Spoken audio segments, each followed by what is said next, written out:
Olá, para você que me acompanha aqui no canal Meu Tio Cinéfilo, seja muito bem-vindo, muito bem-vinda a mais um conteúdo aqui do canal. A gente que está comandando essa série de vídeos especiais focados nos filmes do século XXI, nos filmes que foram considerados pelos críticos convidados pelo jornal The New York Times como os melhores ou os mais relevantes desse um quarto de século.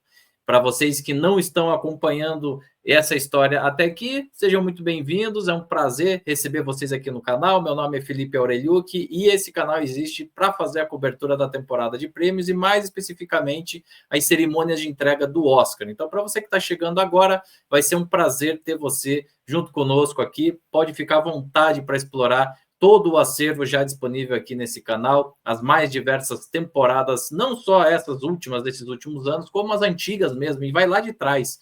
Desde a década de 1920, tem coisa aqui relacionada a elas aqui no canal. Se você está chegando agora também, se inscreva no canal, já dê um joinha, dê um like e ative as notificações no sininho. E se você já nos acompanha, muito obrigado mesmo pelo prestígio, pelos comentários, pelo carinho. E se você puder também fazer parte do programa de membros, vai ser muito especial, muito bacana para a gente. Dando continuidade, então, a essa série de vídeos, a gente já está aí adiantado nessa série. Para você que já acompanha, você sabe, o jornal The New York Times elencou aí os 100 melhores filmes do século XXI até agora que a gente está completando aí um quarto de século, e a gente está fazendo um review mais aprofundado dos 20 primeiros da lista. Se você perdeu e quer começar a assistir do primeiro episódio, já está disponível aqui no canal. O primeiro episódio foi o do 20º colocado da lista, o Lobo de Wall Street, e aí a gente vem fazendo um episódio para cada um desses filmes aí que se classificaram, enfim, que foram considerados, então, os melhores nos seus pela lista aí dos críticos do jornal The New York Times.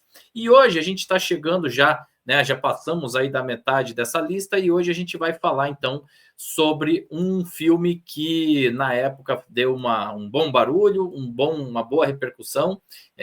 Às vezes pode dividir opiniões, mas eu estou trazendo aqui, então, a ficha corrida desse filme, que vai ser o filme Corra, Get Out, né, no título original. No português aqui, Corra, filme norte-americano do ano de 2017, dirigido pelo Jordan Peele. E esse filme aqui, ele teve uma recepção muito alta lá na época, como vocês podem ver aqui, olha só. No Rotten Tomatoes, que é esse agregador da crítica, ele tem uma aprovação de 98%, ou seja, praticamente todo mundo amou esse filme, pelo menos entre os críticos cadastrados ali no Rotten Tomatoes. Um outro agregador é o Metacritic, que tem um conceito que vai de 0 a 100. Esse filme tem nota 85, também uma nota bastante alta. E no IMDb, que é esse site dedicado à ficha corrida, né, ao cadastro dos filmes, dos títulos, ele tem nota 7,8 numa escala que vai de 0 a 10. Aqui não são só críticos, tem também usuários comuns dando suas respectivas notas para os filmes. De qualquer maneira, notas bem altas. É bem difícil você ter tantas notas altas aí, tanto do público quanto da crítica. Pensando aí do ponto de vista do sucesso comercial, ele foi um filme bem modesto do ponto de vista da produção, então ele teve um orçamento de apenas 4,5 milhões de dólares, o que para os padrões do cinema norte-americano de 2017 é nada praticamente. Você mal paga os custos básicos, mas ele conseguiu ser realizado com esse recurso módico para os padrões norte-americanos. E a bilheteria foi de quase 260 milhões de dólares, ou seja, foi um resultado absurdamente alto, né, em termos de retorno financeiro. Foi um filme que deu muito certo, e boa parte desse resultado veio das próprias bilheterias norte-americanas, 67,8%, ou seja, mais de 2/3 do resultado comercial desse filme é das bilheterias dos Estados Unidos. Foi um filme que nos Estados Unidos aconteceu muito.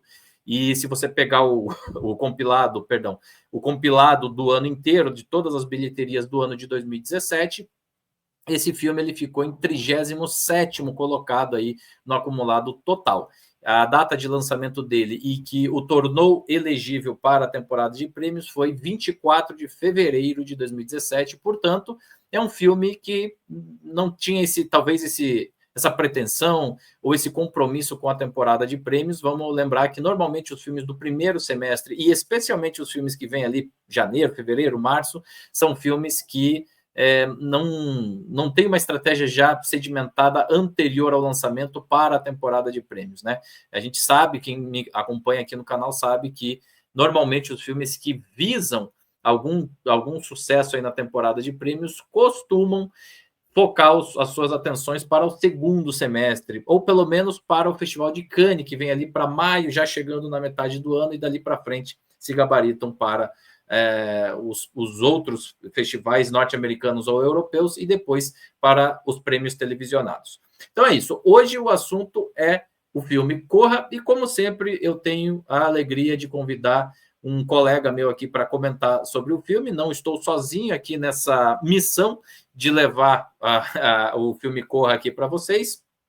E hoje eu tenho a grande alegria de chamar mais uma vez ele, que já participou de outros episódios aqui. Ele que é, além de um amigo pessoal e de um crítico filiado à Abracine, também doutor em Estética e História da Arte, o meu querido Doni Correia. Fala, Doni, tudo bem? Fala, Felipe, meu caro. Fala, pessoal, tudo bom? Prazer estar de volta aqui, né? E tá muito bacana essa série, realmente muito acertada aí. Você ter pego esse gancho para fazer esses bate-papos, porque dá a oportunidade da gente, primeiro, rever ou ver pela primeira vez algumas coisas, e segundo, dá a oportunidade da gente refrescar um pouco as opiniões a respeito dos filmes, ver o que envelheceu bem, o que envelheceu mal, né? Então tá de parabéns aí, muito obrigado pelo convite e estou sempre à disposição aí.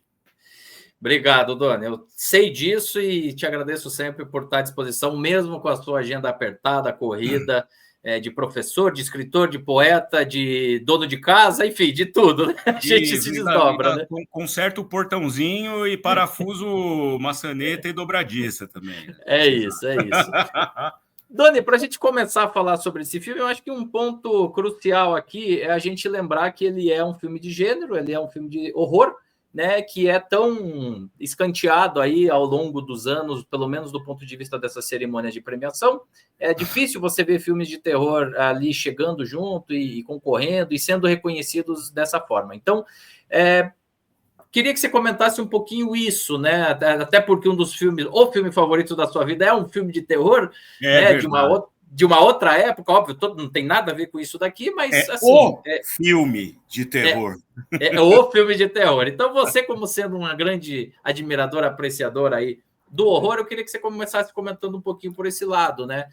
Aqui a gente tem um filme de terror que não é aquela coisa babaca, com perdão da palavra, de vamos dar susto no espectador. É uma coisa muito mais psicológica, né?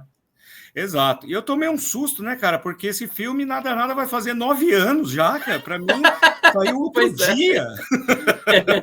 Né? É impressionante. Eu trabalho esse filme com meus alunos, né, no curso de cinema. Vez por outra a gente volta a ele. Mas, cara, eu tenho que lembrar que quando eu falo desse filme, meus alunos tinham, sei lá, 10 anos de idade, né? E o pessoal gosta, né? Mas então, essa questão do velho chavão, né? Um filme de gênero, um filme menor, filme de terror, né? Eu acho que esse filme, na verdade, Felipe, revendo hoje, né?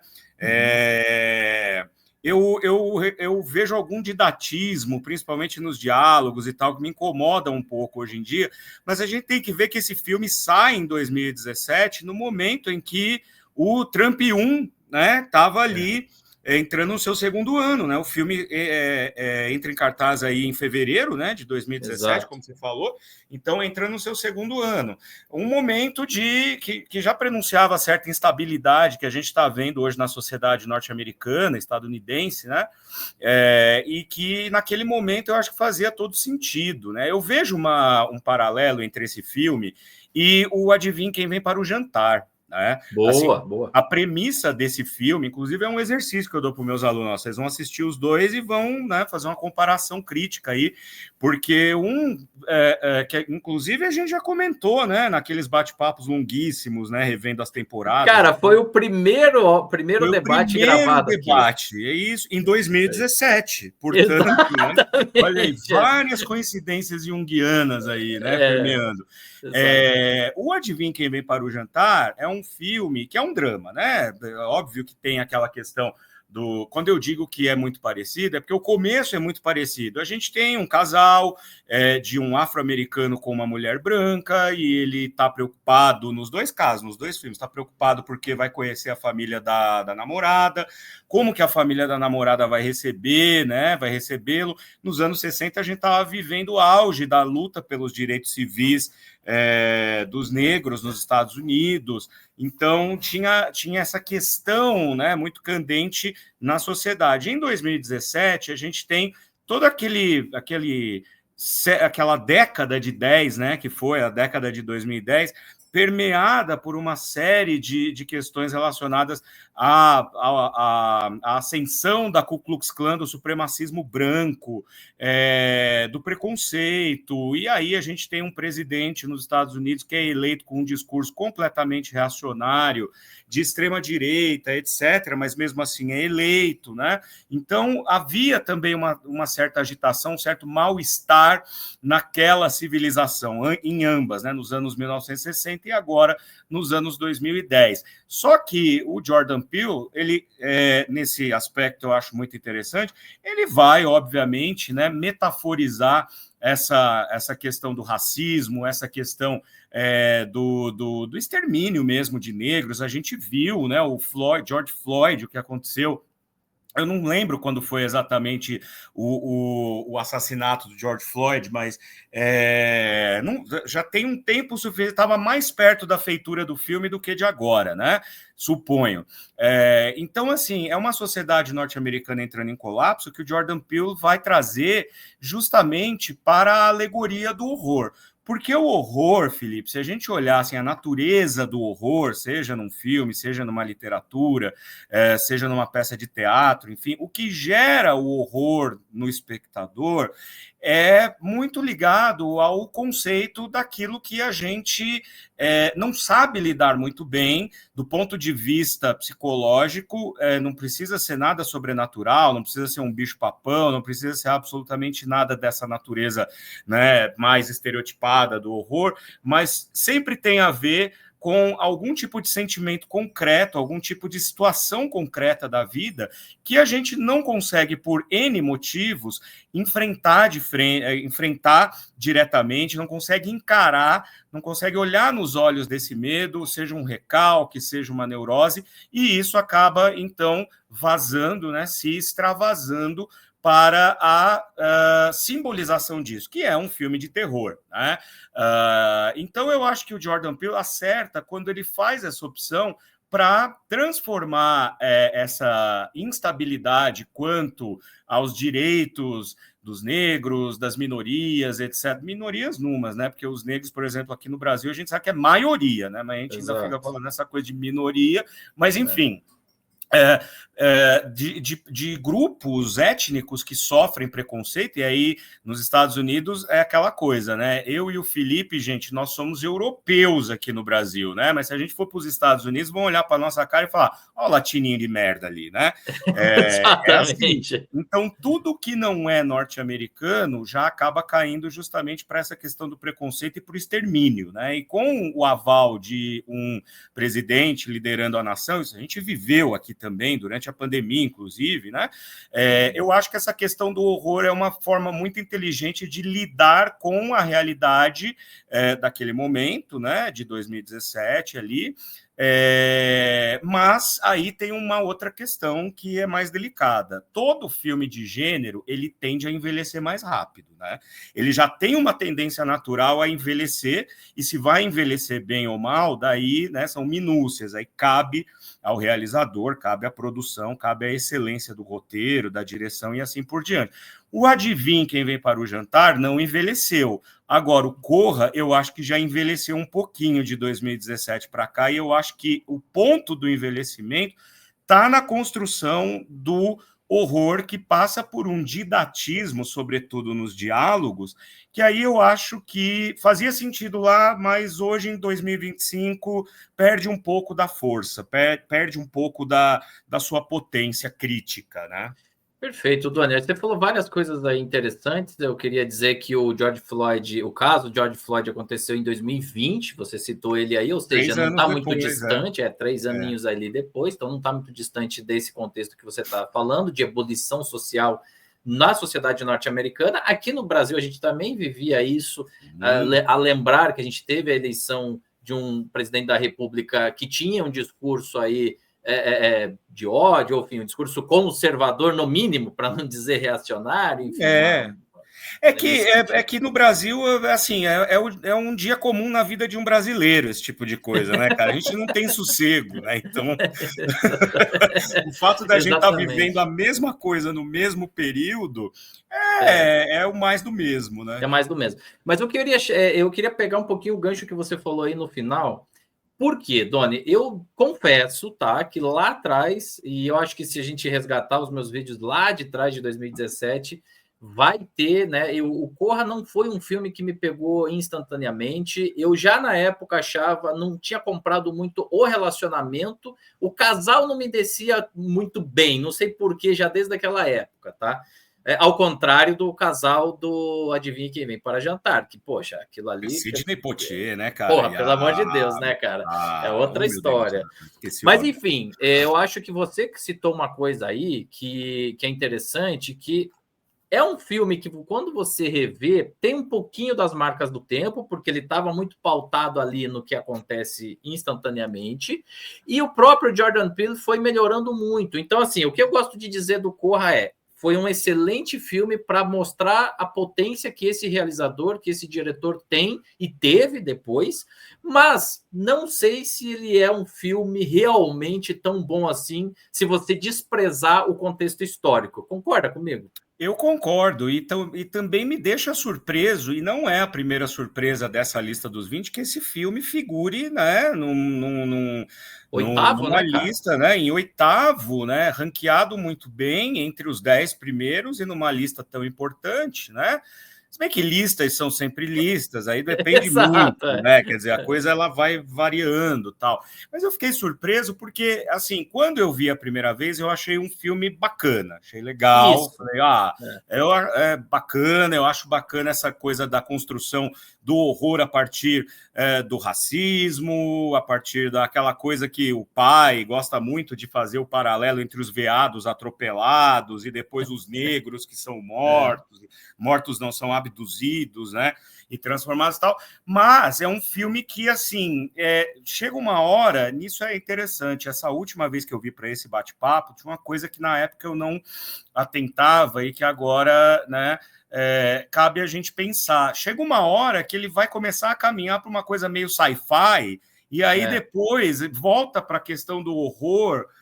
Aquela cena final, se eu não me engano, o Jordan Peele tinha um outro final para esse filme, né? Você me corrija se eu tiver errado. Mas a sequência final toda da namorada dele ali, saindo e dando tiro e metendo bala, e a coisa vira um tiroteio e tal. Eu acho que ele se torna irregular do momento em que o personagem do Daniel Kaluuya, né? Kaluuya, perdão. Kaluuya é uma bebida, olha só. Ruim, por sinal. Eu acho que a partir do momento que ele é hipnotizado a primeira vez, ali, tudo que acontece a partir daquela cena, a gente já meio que consegue prever. Até ali, a gente ainda está meio que... eu vou dar o benefício da dúvida para não achar que esse filme vai por onde eu estou achando que vai. Mas na hora da hipnose ali, a partir dali a gente já sabe exatamente quais são os leitmotivs aí, por que o trauma da mãe, por que o trauma com o veado atropelado no começo do filme, que ele fica olhando. Eu acho que o Peele, ele não soube construir, não sei se não soube construir, mas eu acho que ele optou por uma construção que ele estava almejando um grande público, ele estava pensando naqueles clichês, talvez, que a gente acaba encontrando em muitos filmes aí produzidos nos últimos anos, né? E eu acho que o excesso desses clichês ou o excesso dessa tentativa, né, de nos causar medo a partir de algo inesperado, acaba fazendo o efeito contrário, acaba fazendo o efeito de que a gente, dependendo, se você estiver atento assistindo ali, dependendo da cena, você começa a matar uma charada após a outra ali, né? Eu acho interessante, por exemplo, aquela coisa da revelação de que, na verdade, tanto a empregada quanto o feitor, eles são o bisavô e a bisavó da família ali, respectivamente. Isso eu acho legal, assim, porque você ouve falar do bisavô, que o bisavô era, né, tinha perdido para o Jesse Owens, ó, e também é outra coisa que na hora que vem, né, ele ficou atrás do Jack Owens por uma coisinha só. E você começa a ligar os pontinhos e tal, mas essa revelação de que eles ainda estão ali, eu acho interessante, mas a cena final, a sequência final da fuga dele, como ele consegue sair dali, acho pouco verossímil, né? Porque aquela menina não consegue acertar um tiro de escopeta no rapaz que está todo arregaçado lá, não consegue nem correr direito, né? Então, tudo bem, é filme e tal, mas enfim, né? Eu acho que a gente tem que ter um mínimo ali de coerência, né, Dani? Tem que ter respeito pelo espectador, né, cacete? A gente não é idiota, né? Então, essas deficiências acabam me incomodando um pouco. Eu diria que hoje em dia é um bom filme para você passar ali 2 horinhas que você quer ver alguma coisa para desopilar e fala, vou ver um terrorzinho aqui, puta, terrorzinho, eu chutei o balde, né? Vou ver um filme de terror aqui e tal, né? E aí você coloca Corra para ver, né? E acho que tem uma história aí que aquele final não era para ser aquele e tal, mas não tenho bem certeza disso. Eu compartilho muito aí da sua opinião, Doni. Eu lembro que já na época me incomodou muito o final ser do jeito que ele é. Eu acho que até do ponto de vista do impacto do social mesmo, do recado que o diretor queria passar, ele poderia ter achado alguma outra saída que não fosse tão adolescente. Eu vou colocar aqui como adolescente. Exato. Sabe? Colocou perfeito. Achou a palavra que eu estava procurando. Tudo ali soa meio adolescente a partir de um determinado ponto ali, né? Exatamente. E é diferente, a gente, alguns episódios atrás, né, Doni, a gente conversou sobre o filme do Tarantino, Bastardos Inglórios. Ele é um adolescente eterno, porém, ele usa essas coisas de adolescente de uma forma que se justifica para a narrativa e para a proposta que ele tem para o filme. Para a maioria dos filmes. Nesse caso, eu acho que algumas coisas passam, mas tudo bem, é um primeiro filme, também a gente entende isso, né? É aquela história dos rascunhos e exercícios, né? O Ismael Xavier, não. O Paulo Emílio Salles Gomes tem uma crítica que ele escreve no final dos anos 50, chamado Rascunhos e Exercícios, para falar do segundo longa do Cury e do segundo longa do Nelson Pereira dos Santos, que é o Estranho Encontro e o Rio Zona Norte, né? E aí ele começa exatamente falando isso, né? Que, na verdade, às vezes os filmes eles acabam sendo rascunhos e exercícios daquilo que pode vir a ser. Você encontra o potencial, apesar das deficiências, mas é diferente de você olhar para um filme e falar, não, daqui não se salva nada, daqui desse mato não sairá nenhum veado pulando, atravessando a estrada para ser atropelado. Mas o caso eu acho que o Jordan Peele, você está certo, na verdade é um primeiro filme, então ali ele estava, né, rascunhando de fato os pontos, as questões que são sensíveis a ele, e enfim, né, a ele e aos dele, né, e como ele pode construir isso, né, eu concordo, acho que sim. Doni, e em relação aos diálogos, você falou isso brevemente na sua primeira intervenção. A gente tem ali uma coisa que eu acho que hoje está muito colocado em boa parte da produção que se interessa ou se importa mais com a parte social dos filmes, mas nessa época não era tão comum você colocar diálogos que vão atiçando esses conceitos que têm um fundo racialmente inadequado, né, que são racistas até em determinados pontos, e que vão dando pistas, né, do que na verdade o filme está querendo falar. Eu queria que você comentasse um pouquinho sobre isso, porque isso eu acho um acerto, né? Hoje a gente já tem um pouco mais essa consciência, mas pudera, né? São quase 10 anos depois do lançamento desse filme. É proposital, né, Doni? Ele realmente coloca determinados tipos de diálogo ali para provocar mesmo e para mostrar que o racismo muitas vezes está ali de uma forma, não vou dizer não intencional, mas assim, não está tão explícito e ele acaba se manifestando do mesmo jeito, né? Não, com certeza, né? Quer dizer, ali o roteiro é muito consciente, né? Do que está se colocando ali em termos de diálogo, essa coisa de você forçar um diálogo para você tentar dizer exatamente o contrário daquilo, mas pensando exatamente aquilo, sabe? Né? Não sei se você consegue... entende o que eu estou falando? Porque, assim, hoje em dia a gente pega esses diálogos e pode olhar e falar assim, putz, né? Mas é a mesma coisa que falar assim, olha, eu sou tão antirracista que eu tenho até amigos negros, né? Sim. Soa para ou então meu avô era negro, como que eu posso ser racista, né? Tem umas coisas assim, né, hoje em dia, que soa forçado e que a gente olha e fala assim, não faz o menor sentido. Mas eu acho que para a época em que o filme foi feito, né, que as coisas também envelhecem hoje em dia muito mais rápido, né, Felipe? Então, assim, mesmo que o filme tenha aí menos de 10 anos, ele já é um pouco antigo para a gente, assim. Então, naquela época, eu lembro que a primeira vez que eu assisti, eu achei bastante interessante assim, a maneira como ele constrói. Justamente, ele vai construindo essa personalidade dos pais da namorada dele aos poucos, a partir, por exemplo, daquele diálogo em que ele explica, o pai explica que o pai dele, portanto, o avô da namorada dele, né, quase foi para as Olimpíadas, mas o Jesse Owens foi no lugar por causa de, sei lá, centímetros, né? Centímetros não, por causa de décimos de segundos, milésimos de segundos. Uhum. Então, assim, você não sabe se ali tem um ressentimento ou se tem uma admiração. Aí começa aquela história, tem a festa ali, daí todo mundo apalpando ele, falando, nossa, você é forte, né? Nossa, o corpo dos negros são bem mais fortes, né? Então, aí é que hoje em dia, assistindo, eu vejo que isso começa a ganhar um ar meio professoral demais, assim, meio didático demais. Sou muito mais essa coisa do paralelo entre o veado atropelado que vai remeter à mãe dele, que foi atropelada quando ele era criança, e aos próprios negros, né, que são ali capturados e têm suas mentes trocadas e tal, enfim, né, semi-trocadas. Nunca fica muito claro isso, né? Eu acho que fica um pouco em aberto isso também, como que a coisa é feita ali, né? Tem umas coisas que... depois a gente pode falar mais disso, mas a última parte do filme, agora relembrando aqui, puxando pela memória, né, para os diálogos e tal, acho que a última parte toda do filme é muito apressada, ele quer resolver demais ali a coisa toda da cirurgia e tal. E a gente tem o irmão, né, o cunhado dele, em tese, que eu acho que é o personagem mais escrachado ali, que já entrega para a gente, né, a personalidade dele logo de cara. O pai e a mãe, a gente fica naquela, tá, vamos ver onde é que isso daí vai. Não prestam, mas vamos ver como é que o diretor vai dar isso pra gente, vai mostrar isso pra gente.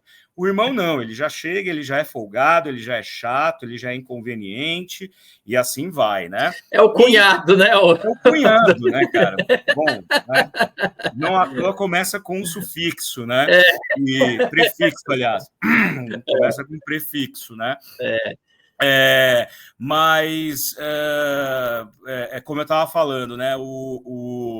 Numa primeira visita ao filme, os diálogos eles parecem até bastante interessantes, mas é como eu falei, eles vão envelhecendo rápido demais, assim, né? E aí tem aquele perigo de começar a entrar no tom de piada, né? Que é aquilo que eu falei, né? Parece uma pessoa falando, olha, meu avô era filho de escravo, então eu também tenho sangue negro, né? Né? Uma coisa assim que não tem cabimento, né? Quer dizer, você está forçando o espectador a entender que ali existe um cara racista escondido que vai fazer alguma coisa contra o personagem central. Agora, Doni, vamos esquecer um pouquinho essa parte, e se a gente só analisasse o potencial de entretenimento desse filme, tá? Vamos supor que é uma pessoa que, cara, não tô nem aí, não quero pensar nisso, não vou descer a esse nível ali de reflexão. É um filme divertido, descompromissadamente divertido, na sua opinião? Eu acho, aí sim, aí a gente está falando de uma boa diversão, né? Eu, por Sim. exemplo, bom, a gente lida com cinema o tempo inteiro, né, Felipe? Então tem hora Sim. que a gente quer ver um filme, porque é o que a gente ama fazer, mas a gente não quer pensar, né? Não quer Exato. pensar muito.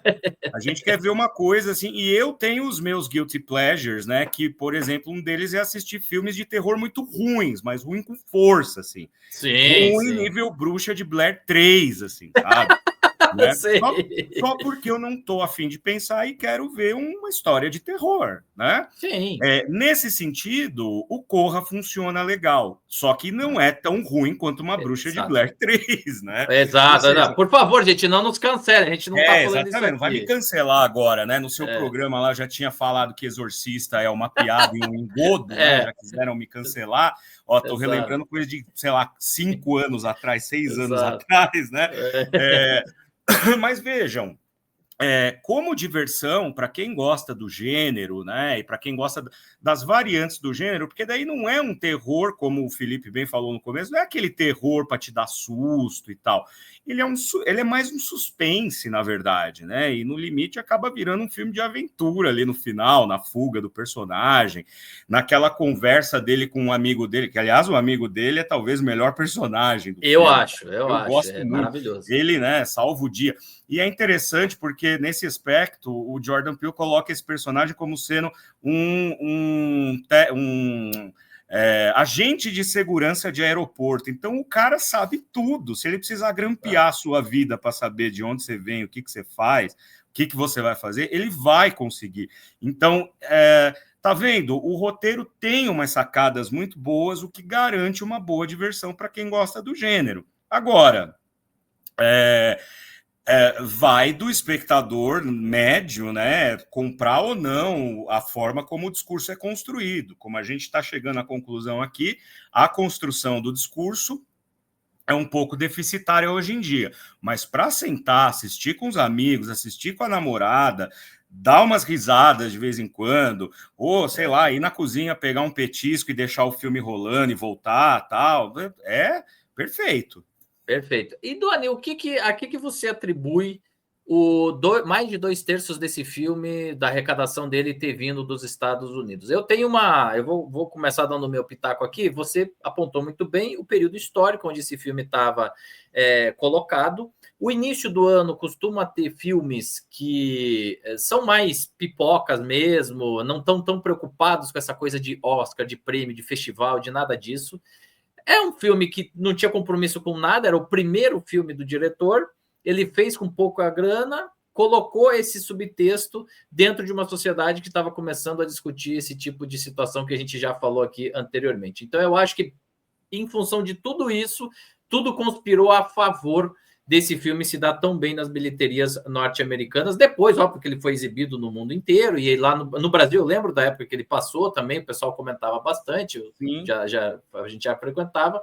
Mas, enfim, eu reputo muito a essa visão que, para a época, era muito contemporânea, de uma sociedade que estava começando a discutir essa temática, e do fato dele ser divertido de assistir.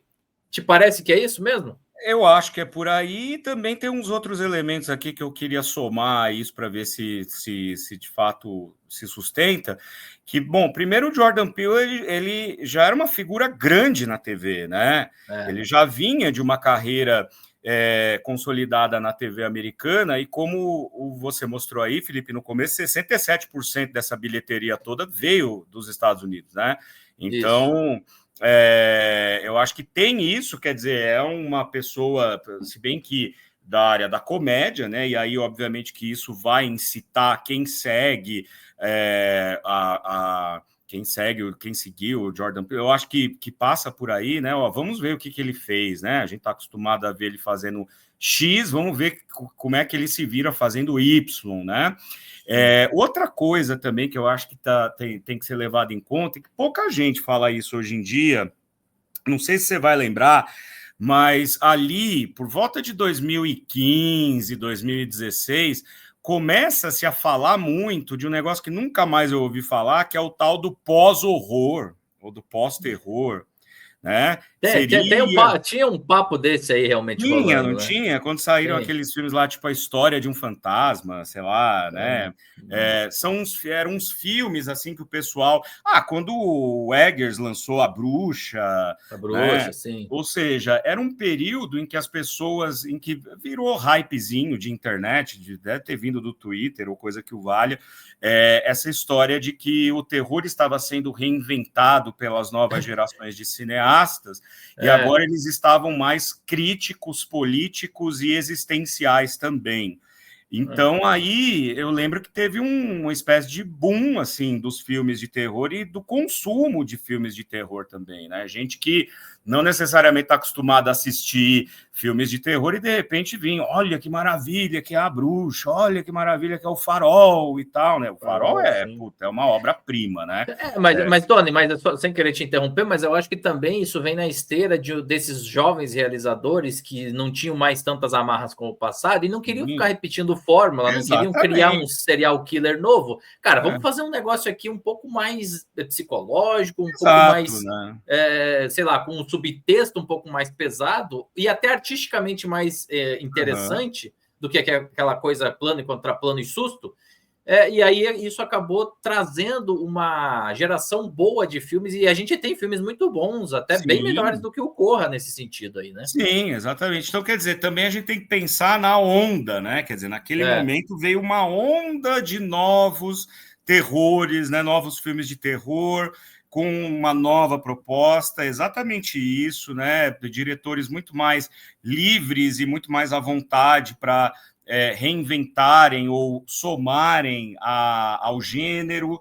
Então, eu acho que é uma conjunção de coisas aí, né? Corra teve esse desempenho, assim como outros filmes também que a gente pode depois elencar e tal, mas eu acho que muito nessa esteira da novidade, né? Tipo, olha, né? É algo novo. Então, aí você tem o hype, né? Que não era ainda uma palavra hypada na época, mas agora o hype é hypado, né? Então a gente pode falar que eu acho que Corra sai no momento de ascensão desse pós-horror, etc., que também contribuiu, obviamente, para a sua popularidade. Ou seja, Tony, no fundo, além de tudo, existe um elemento aí que muito poucas vezes a gente leva em consideração na história do cinema, mas que é um pouco de estar no lugar certo, na hora certa. Com certeza. Não tô aqui, gente, não estou aqui desmerecendo o filme, mas é óbvio que essas coisas também fazem parte da história, né, Doni? Você, como um historiador, inclusive, existe isso também, né, cara? Sem dúvida, eu acho que o que vai determinar o êxito ou fracasso de uma obra audiovisual, primeiro está, obviamente, intrinsecamente ligado a como esse filme é concebido, quem está por trás dele, quem está realizando o trabalho, como que está sendo feito, qual a proposta, num primeiro momento. Mas depois que esse filme nasce, depois que um livro é lançado, depois que uma peça de teatro é encenada, aí a gente tem que pensar também no acaso, né? Porque são muitas variáveis aí que não dependem somente da produção, do diretor e assim por diante. Hoje a gente fala muito em Robert Eggers, né? Que fez o Nosferatu no ano passado e tal, mas perceba, Robert Eggers é um diretor muito bom. Não sei se agora vem uma provocação aqui para o anfitrião e para a galera. Robert Eggers é muito bom, né? Um dos diretores contemporâneos que eu mais gosto, que eu mais acho que são assim, né? Iluminados de fato. Sim. Mas ele ainda não conseguiu repetir o êxito de O Farol, que é um filme bem difícil, por sinal. Difícil, mas assim, não digo êxito no sentido criativo artístico, estou falando no sentido de permanência da obra, de burburinho, de circulação, né? Por quê? Sim. Porque ele fez lá O Homem do Norte e tal, e agora fez Nosferatu, etc., mas são outros momentos. Não estou falando que ele está engessado, está preso no tempo. E o Jordan Peele também passou um pouco por isso, se a gente pegar os filmes seguintes dele. Não tiveram o mesmo burburinho que Corra, e são melhores, né? São melhores. Não, sem dúvida. Aí não tem jeito. Eu até diria, Doni, que para ficar ali em filmes próximos da gente, o Nosferatu, cara, o plano final de Nosferatu é um dos planos mais tops, mais lindos do cinema mundial em 2024, cara. Sem dúvida. Sim, e o filme em si é muito bom, cara. A gente falou sobre isso um pouco na live, né, do Oscar. Foi. Mas você vê, a permanência é muito menor, né? Eu não sei se isso tem a ver com a velocidade da informação cada vez mais rápida, essa perenidade que vai se desfazendo, né? Quer dizer, a coisa ela não se fixa mais, né? Mas, assim, é o que eu disse, né? São filmes ótimos, são filmes maravilhosos, tanto do Eggers quanto do Jordan Peele, mas o senso de permanência acho que vai mudando. Isso contribui para que, de repente, a gente conheça menos do que o diretor fez depois de determinada obra do que das obras seguintes, mesmo que estão mais próximas da gente, né, temporalmente falando.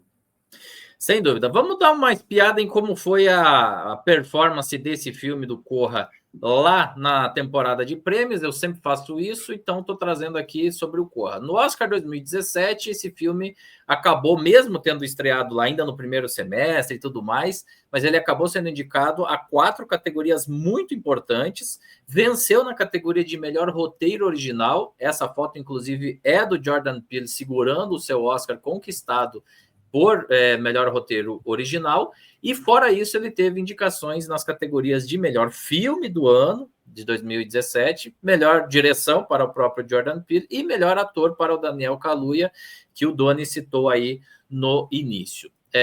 Bom, a gente já comentou aqui um pouquinho, né, Doni, a respeito aí do roteiro, né, da forma como ele construiu. Eu vou só recuperar aqui os indicados ali, né, os principais concorrentes ali da época. Eu acho que ali, né, o principal concorrente nesse ano era A Forma da Água, do Guilherme Del Toro. Forma da Água. Que foi, inclusive, quem ganhou o Oscar de melhor filme nessa temporada, né? Então, esse era aquele período longo que a academia parece que estava todo mundo com dengue lá na hora de escolher indicados. Né? Não teve um período assim, uma longa noite escura, né? Que os filmes ganhavam, assim, você falava, nossa, mas que estranho, né? Esse aqui ganhou o melhor filme, o outro ganhou o melhor diretor e tal. Você não vê um período assim meio estranho na década de 2010, né? Meio instável, não sei. Não sei se é impressão minha. Não, Doni, o que eu vejo, né, como alguém que estuda tanto tempo? Em 2009 teve uma mudança que foi crucial, que foi o fato de você ter aumentado o número de indicados para melhor filme e você ter mudado a forma de contar os votos de melhor filme também. E aí o que acontece? Você não escolhe mais assim, vote no seu preferido. O meu preferido é Corra. Ponto. Um voto para Corra. Não, a partir daquela época, você começou a ranquear. O meu preferido é esse, o segundo preferido é esse, o terceiro é esse. E aí você começa a embolar muita obviamente, coisa. Né? Com certeza. E aí, o que acontece, Doni? Os filmes que são muito divisivos, eles tendem a não ganhar nada, sabe? E aí os filmes que... O tanto que esse foi uma época aí que ganhou... A Forma da Água, ganhou Green Book, ganhou Spotlight, que são filmes assim... Pulverizou, né? Quer dizer, a premiação ficou pulverizada, né? Exatamente. E eu acho que o pessoal começou a entender um pouco as dinâmicas de votação mais recentemente. Demora alguns anos até isso se assentar. Assim, teve momentos bons? Teve. O Parasita também foi... esse aí tá... Eu me lembro muito bem que nesse prêmio, né? Quer dizer, antes de começar toda a coisa da pandemia e tal, né? Foi o grande fechamento aí, né? Da década de 2010 foi a pandemia e o Parasita, né? Que coisa. Exatamente. Mas, enfim, uma performance aí que eu reputo, agora voltando ao caso do Corra, é uma performance muito maior do que qualquer um poderia esperar para o tipo de filme que ou seja, um filme que foi feito de forma descompromissada, uma primeira obra de um diretor, uma obra com pouquíssimo dinheiro, e conseguir 4 indicações em categorias super nobres e vencer na categoria melhor roteiro original, né? Pois é. Então, foi uma coisa ali realmente bem marcante, num ano que, repito, a gente tinha filmes aí como A Forma da Água, que foi quem ganhou, mas a gente tinha também Trama Fantasma, do Paul Thomas Anderson, você tinha o Lady Bird, da Greta Gerwig, você tinha o Dunkirk, do Christopher Nolan, você tinha Me Chame Pelo Seu Nome, que é um dos filmes mais bonitos que eu acho aí dessa temporada. Muito bom filme. Exatamente, você tinha o The Post, que é do Spielberg, que é com a Meryl Streep, enfim, que aí é muito o nome do Spielberg, é um filme que pouca gente lembra, A Hora Mais Escura, e finalmente, em inglês é Three Billboards Outside Ebbing, eu esqueci, 3 Anúncios para um Crime. 3 Anúncios para um Crime. A Hora Mais Escura legal. da Catherine Bigelow, que é mesmo? Maravilhoso. Era 2017? Não, é um filmão. Eu não lembrava que era dessa temporada. Não. Me desculpa, gente. Desculpa, o Doni. Não, agora foi um erro meu. Em inglês, Darkest Hour, mas em português é o filme O Destino de uma Nação. É a biografia do Winston Churchill. Filmaço também, né? Muito legal, sim. Mas, enfim, eu acho que, obviamente, o Corra não era um filme para ganhar o Oscar de melhor filme, não tinha escopo para isso, até com esses outros indicados. Agora, o fato dele ter ganhado um Oscar de roteiro numa temporada como essa, sendo o filme que já foi um prêmio incrível para ele, né? Exatamente, É bem bacana.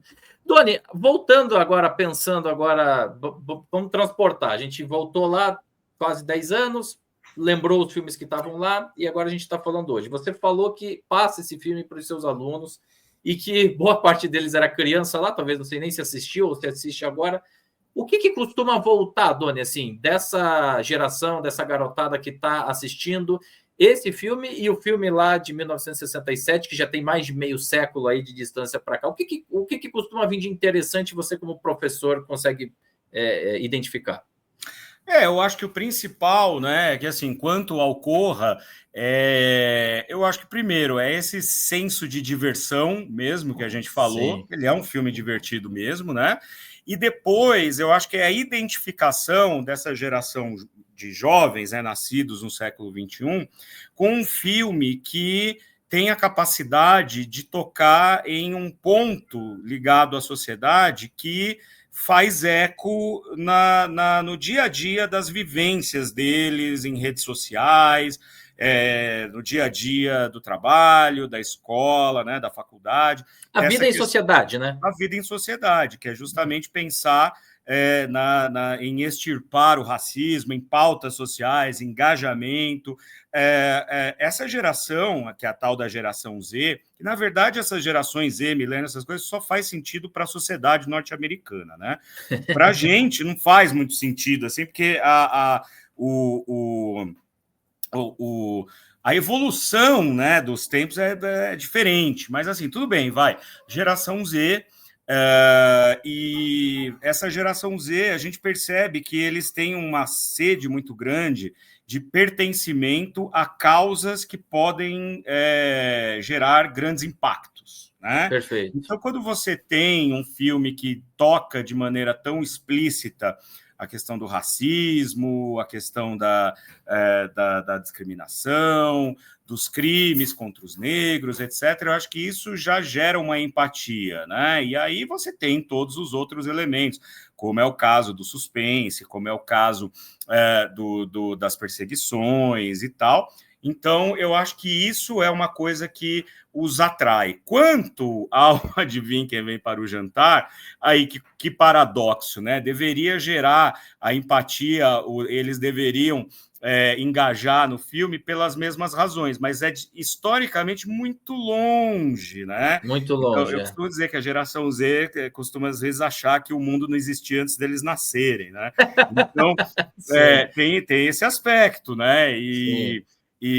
Mas eles acham curiosos olhar para um filme dos anos 60 que está tocando num assunto que para eles é algo novo, lutar por igualdades, né? Sim. E é uma profissão de fé para a geração Z, né?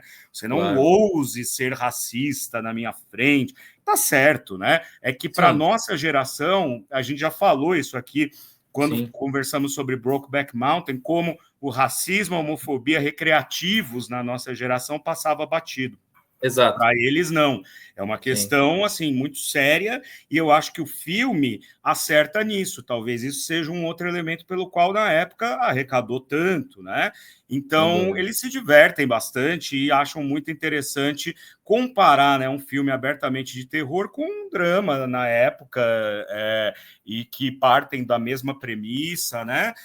Tem encaminhamentos diferentes, mas, no fundo, estão falando a mesma coisa. Quando eu desenvolvo com eles as dinâmicas para discutir os filmes e tal, e eles chegam à conclusão assim, pô, então os dois filmes estão falando da mesma coisa, cada um a seu modo, cada um a seu tempo e tal.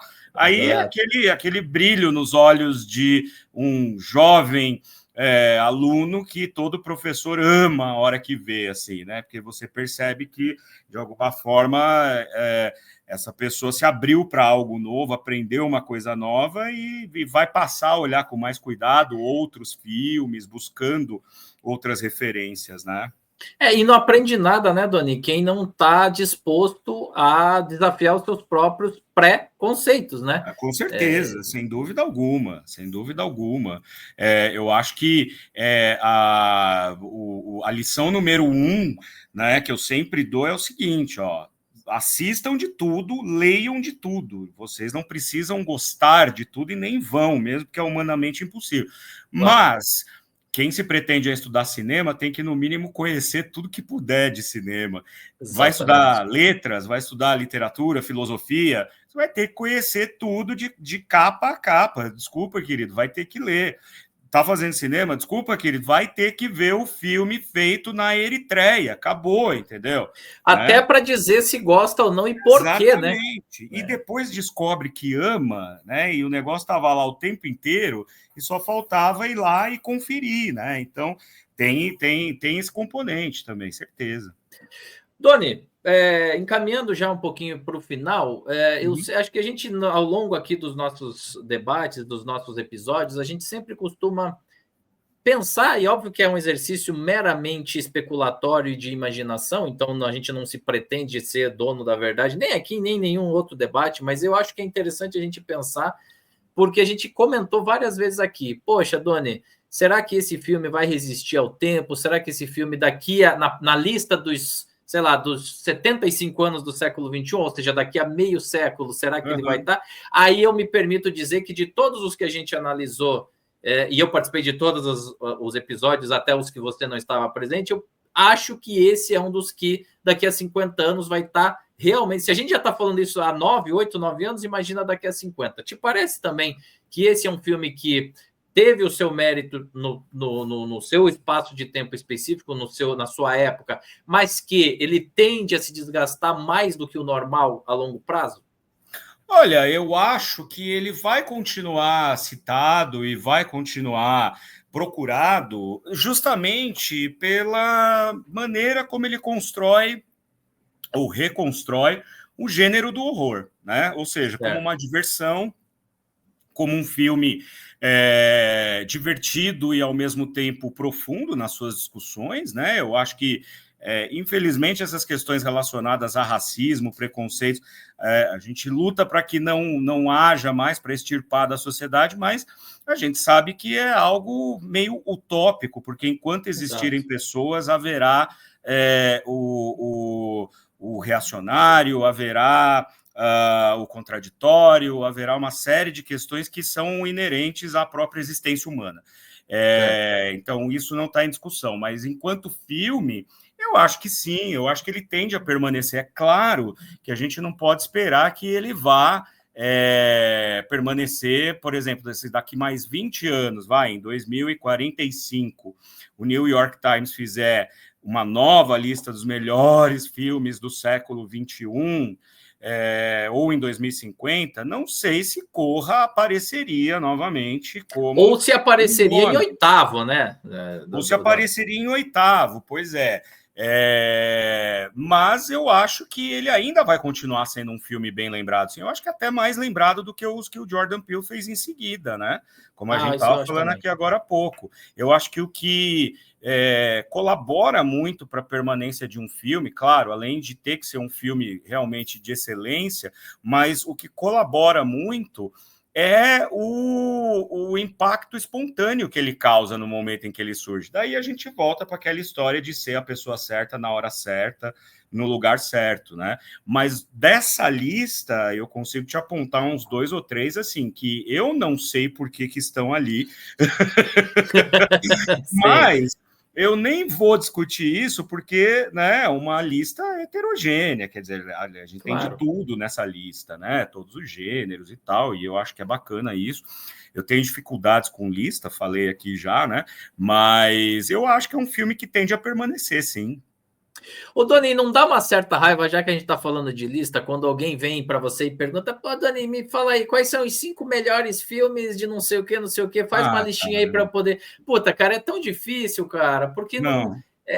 assim, uma coisa é você fazer uma lista, olha só, faz a lista dos prédios mais altos do mundo. É só ir pegar a fita métrica, medir e acabou. Você sabe quais são esses 5. Acabou. Agora, filme não dá, né, cara? Filme não dá. E outra, a lista é muito do momento, né, cara? Porque, assim, não adianta pegar... a gente tá falando de um filme de 2017. Lá em 2017, eu faria uma lista, sei lá, meus 5 melhores filmes da história do cinema. Eu faria uma lista que hoje em dia eu nem lembro mais que lista eu faria na época, entendeu? Assim, é óbvio que tá lá o Gabinete do Dr. Caligari em primeiro, hoje, sempre e depois, né? Mas do segundo para baixo eu não saberia, assim, né? Então a minha dificuldade é exatamente por causa disso. Fazer lista parece que incita o leitor, ou seja lá quem for, o interlocutor, ao engessamento, né? Eu acho que o legal da arte é que ela é flutuante mesmo. Tem hora que aparecem coisas muito boas, tem hora que não, tem hora que uma coisa parece muito bacana, no momento seguinte você vai rever e fala, putz, cara, né? Já não... Exato. Por quê? Porque tem muita experiência do espectador, né? Na hora que está falando de um filme. Pode ser um filme com o qual você tem uma experiência muito bacana, tal, e pode ser um filme que você assistiu num momento meio atravessado da sua vida, e ele vai deixar uma impressão ruim, né? Eu tenho isso, por exemplo, com o gênero western. Não consigo gostar de western plenamente, porque conheci o western no momento da minha vida que eu não estava muito no prumo, né? Então fica aquele gosto, né, de passado, e aí a gente acaba contaminando a memória, né? Por isso que eu acho que lista é sempre muito complicado, né? Acho que o BFI faz muito bem fazer uma lista só de 10 em 10 anos, por mim podia ser até mais. Tem que dar tempo, né, para o cinema produzir um corpo. E de decantar, novo, né? E de decantar, exatamente, né? De decantar. Redimiu a Chantal Akerman, né, que aparecia sempre lá para baixo, redimiu o Hitchcock com o filme dele, que é um dos que menos fez sucesso, menos agradou a crítica, né? Exatamente. Então, tem que se levar isso em conta, né? Eu não gosto muito de fazer lista, eu gosto de ler a lista, né, dos outros. Sim. Mas é bom fazer isso que a gente está fazendo, né, Doni? Exatamente. Criticar isso. A lista dos outros, mas nós fazer a nossa... isso. E sem o compromisso de ter de fazer uma, né? Para se contrapor, né? Tipo, eu não estou aqui para fazer outra lista, eu estou aqui para falar dessa. Exatamente. Doni, te agradeço mais uma vez aí pela sua presença. Imagina, e aproveito para abrir o espaço aqui para você falar um pouquinho também do seu trabalho, você que acabou de lançar um livro essencial para a historiografia do cinema brasileiro, então o espaço é seu. Maravilha, super obrigado, Felipe, mais uma vez, né, por dar esse espaço. De fato, eu estou lançando agora no segundo semestre o Cinema de Walter Hugo Cury. Eu estava com o exemplar aqui, não estou mais. Depois o Felipe coloca aqui do lado a capinha do livro, né, e deixa os links aí para vocês conhecerem e adquirirem, né? Faço votos que adquiram e que gostem. É uma leitura da obra do cineasta Walter Hugo Cury, que fez 25 longas-metragens. e eu faço uma leitura completa dos filmes dele a partir de uma pesquisa que eu empreendi no acervo pessoal dele, né? Encontrando fontes primárias, encontrando primeiras versões de filmes que ficaram consagrados, e também o livro serve para desfazer alguns nódulos históricos aí no cinema brasileiro, não só na vida do Cury, mas no cinema brasileiro como um todo, como, por exemplo, a história do filme Proibidão, da Xuxa, né? Que lá eu mostro, por A mais B, que, na verdade, trata-se de um drama erótico, histórico, político, que muita gente deveria assistir para, inclusive, entender como funciona a história dessas forças reacionárias, inclusive, né, que estão por trás de todo tipo de preconceito, de manipulações, etc., né? Lançado pela Cossack, vocês podem encontrar na Amazon, ou no site da Cossack, ou nas melhores casas do ramo, está sendo bem distribuídas aí nas livrarias físicas, então vai ser um prazer poder contar com vocês aí como leitores, e também visitem o meu canal, Uma Teia de Ideias, aqui mesmo no YouTube. Estou refazendo aí algumas coisas para 2026, vai vir com cara nova, vai estar cheio de novidades, mas tem muita coisa lá já que vocês podem conferir, inclusive tem o Felipe participando algumas vezes lá, batendo papo comigo sobre alguns assuntos bastante interessantes. Um deles eu paguei a minha língua, porque a gente conversava em 2020 sobre quando e por que o Brasil nunca vai ganhar um Oscar na história do prêmio. E aí, o que acontece? Corta para 2025, aí. A gente se abraçando lá na transmissão do Como Oscar. se não houvesse amanhã, mas essa eu paguei a minha língua, queimei a língua com gosto. Com gosto, não, com sem gosto. dúvida. Então, gente, para você que quer localizar o Doni nas redes sociais dele, é sempre @Doni Correia, do jeito que está escrito ali na telinha, ali embaixo dele aí. E o livro, como ele bem falou, o link está aqui embaixo para você que quiser adquirir. Realmente é um exemplar aí único e é o livro que para em pé, um livro que realmente tem um trabalho bom aí para todo mundo. Não é só para quem é historiador, não. É para todo mundo que quer conhecer mais o cinema brasileiro. É uma obra sensacional.